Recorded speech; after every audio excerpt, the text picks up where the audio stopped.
Alors pour moi, le boulot, c'est avoir de temps radio, comme son nom l'indique, mais finalement, surtout en bonne santé, c'est ce que j'ai appris à la TPDA. Et mon maquillage est devenu la cerise sur le gâteau, et plus le gâteau. Je pense que je me suis un peu réconciliée avec ma peau, qui m'a fait beaucoup de misère après le Covid, enfin pendant le Covid finalement, ce qui a déclenché un peu mes problèmes. Et finalement maintenant j'aime bien en prendre soin, je prends du temps pour, même si c'est pas très long, c'est ça qui est bien. Et je sais ce que je dois faire. Ça c'était peut-être la chose que je n'avais pas et que j'ai appris. Donc, mon mari est antillais, donc oui, malheureusement, je vois les différences. Par contre, je ne les vis pas, mais je les ressens à travers seulement nos histoires de vie. Je vous donne un petit exemple. On est à la montagne, on va au restaurant pour prendre un chocolat chaud parce qu'il fait froid. Et on rentre dans la pièce, donc moi j'arrive. Et puis d'un coup, il est derrière moi et tous les regards se braquent. Et tout s'arrête en fait. Et je finis par dire bah quoi, ils ont jamais vu un noir ou quoi? Et mon mari me dit chut.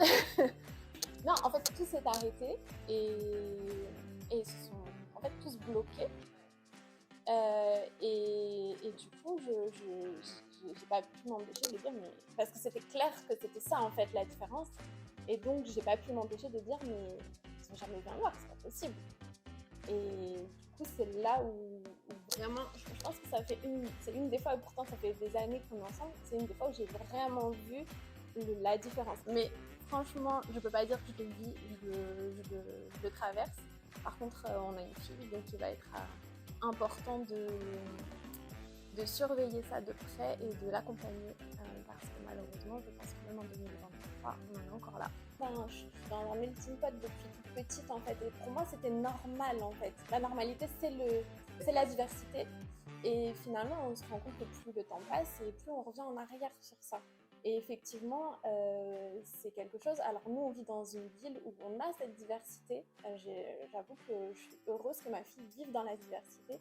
À l'école, il y a vraiment de tout. Et du coup, je pense que ça fait d'elle quelqu'un de plus tolérante. Et ce qui a fait de moi quelqu'un de plus tolérante, et dans ma famille aussi, les gens étaient très tolérants.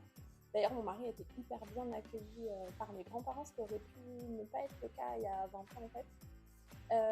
Mais par contre, par rapport à ma fille, ben ouais, ça va être de l'accompagner, de l'écouter, parce que finalement, elle a déjà eu des remarques. Et c'est de lui expliquer qu'elle n'est différente en rien de sa couleur de peau, de sa texture de cheveux. Par exemple, je lui explique beaucoup comment s'occuper de ses cheveux. Et voilà, après, je n'ai pas de baguette magique, je ne sais pas ce qui va se passer.